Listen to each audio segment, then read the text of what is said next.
Another day, another basketball stories na naman ang pagkukwentuhan natin. At ngayon nga ay pag-uusapan natin ang inilabas na pinakahuling MVP rankings ngayong season at ang balitang bagong big man na kukunin pa ng Los Angeles Lakers. Tapos na nga po ang first half ng season sa pagpasok na ng NBA sa All-Star break at kasabay niyan ay inilabas na rin naman nga po ng liga ang kanilang pinakahuling MVP rankings.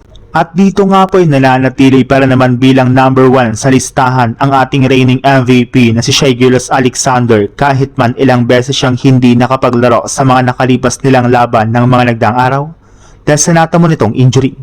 Napakalaki para naman nga po ng impact nito sa kanilang team kaya siya para naman nga po ang may pinakamataas na tsansa na makakuha ngayong season ng MVP trophy. Susundan na rin naman nga po ito ni Nikola Jokic mula sa Denver Nuggets. Pangatlo si Luka Doncic mula sa Los Angeles Lakers. Sunod si Cade Cunningham mula sa Detroit Pistons. Victor Wembanyama ng San Antonio Spurs. Jaylen Brown ng Boston Celtics. Donovan Mitchell ng Cleveland Cavaliers. Anthony Edwards ng Minnesota Timberwolves at si Jalen Brunson mula sa New York Knicks.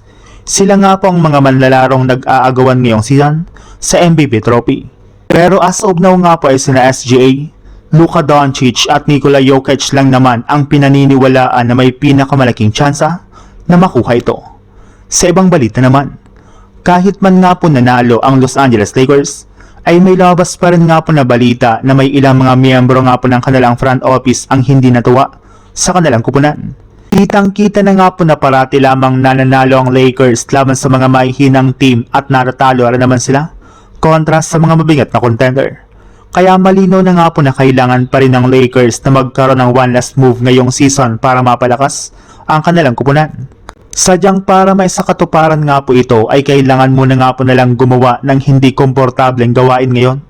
Kagaya na lang ng posibleng pag-waive nila sa kontrata either nila Maxi Kleber, Dalton Knecht, o di kaya ang kanilang bagong player na si Kobe Bufkin na wala rin naman nga pong masyadong naiaambag sa kanilang kupunan. Sa tatlong player na lang naman nga pong ito pipili kung sino ang kanilang tatanggalin sa kanilang lineup bago magtapos ang Pebrero. Kung sakali man nga po na magtanggal sila ng player ay posible nga po na gamitin nila ito para makakuha pa ng mga bagong player na magiging available sa buyout market. Katulad na lang ng big man na si Kevin Looney na binabalakan ng i-wave ng New Orleans Pelicans sa mga susunod na araw.